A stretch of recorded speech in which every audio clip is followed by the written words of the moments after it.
Can you predict the future? Will you be surprised if I say that we can? What I'm claiming is not completely unscientific. We are backed by the power of ML, and that enables us to claim this. I am Harshad Jain from Team X-Predictor, and I'll tell you the solution we proposed for the problem of Delhi government in allocating its resources based on the demand for electricity in various regions of Delhi. This is a huge problem for Delhi government because irregular demand often causes a lot of wastage of resources that the Delhi government allocates for a place. This also creates a shortage of resources in other areas.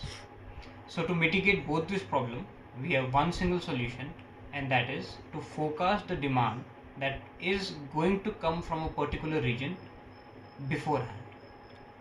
To implement this, we propose a four-stage solution. The stage one is collecting this data, pre-processing it, and making it stationary and ready for forecasting.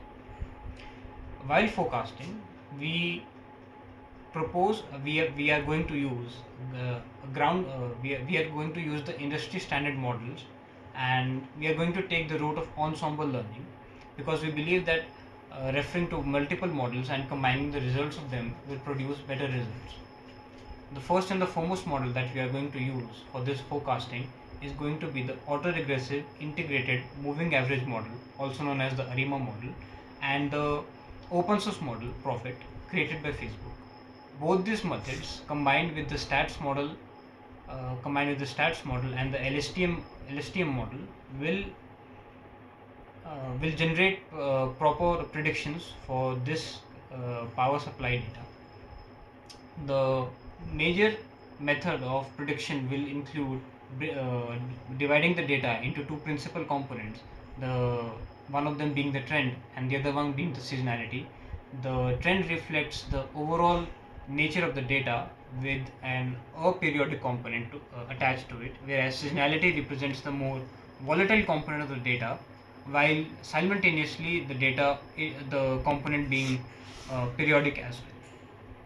Now, after passing the model through all these, uh, passing the data set through all these models along with the ML model that we build from scratch, we are going to we are going to take the data and now focus on the results which are produced by the data.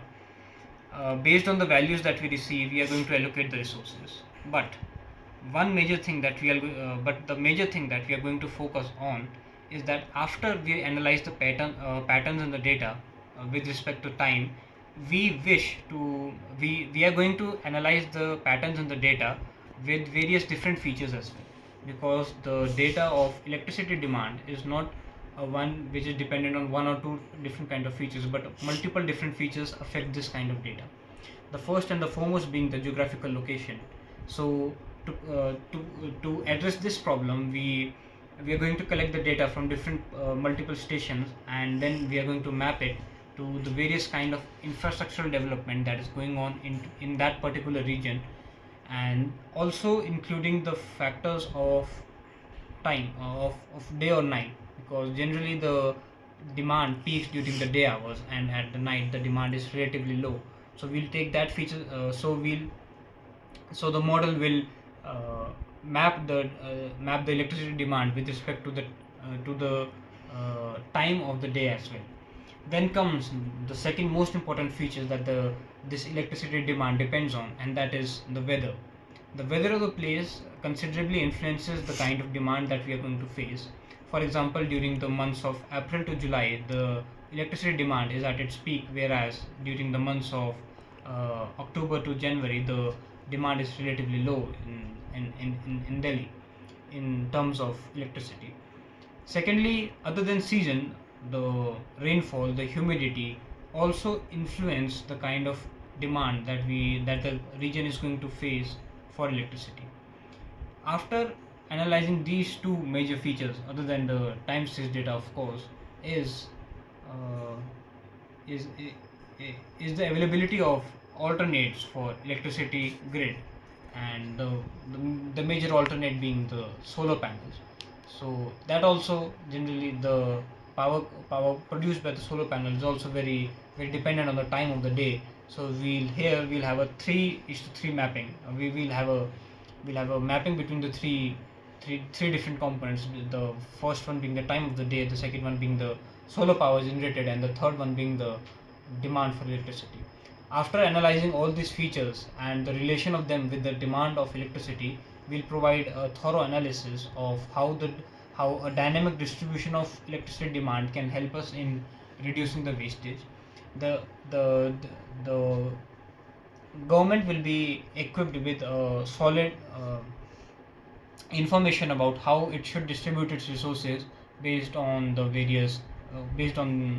key features like the historical pattern of the data, the weather of the place, the location of the place, the infrastructural development going on in the place, the uh, the solar power that is available at the place as well.